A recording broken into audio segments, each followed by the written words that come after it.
కౌలు రైతులకు యూరియా బస్తాలు ఇవ్వడం లేదు. పట్టాదారులను పట్టుకొని వస్తేనే ఇస్తామని అంటున్నారు. ఉమ్మడి ఆంధ్రప్రదేశ్ రాష్ట్రంలో ఎలా ఉందో ఇప్పుడు కూడా అలానే ఉంది. కేసీఆర్ ఉన్నప్పుడే బాగుండే, ఎరువులకు దేనికి ఇబ్బంది లేకుండా అయింది. స్థానిక ఎన్నికల్లో కాంగ్రెస్ పార్టీకి పరిస్థితి ఏంటో అర్థమైపోతుందన్నారు.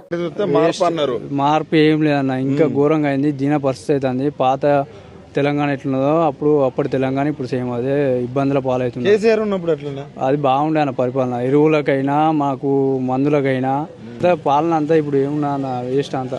మళ్ళీ 10 ఏళ్ళు ఇప్పుడు మహిళ 10 కాదు, ఇప్పుడు ఎలక్షన్లు వచ్చినా కానీ ఉండే పరిస్థితి లేదు. ఇదినే రాజు రైతు అంటాడు. అవును, రైతు బిడ్డ. ఆయన ఎన్నడ వ్యవసాయం చేసిండు? ఆయన రైతు బిడ్డ అని అనుకో, వ్యవసాయం చేస్తే వెళ్తుంది ఆయనకు. కష్టపడేది. బోనస్ అన్నారు, బోనస్ ఏడిచ్చిళ్ళు.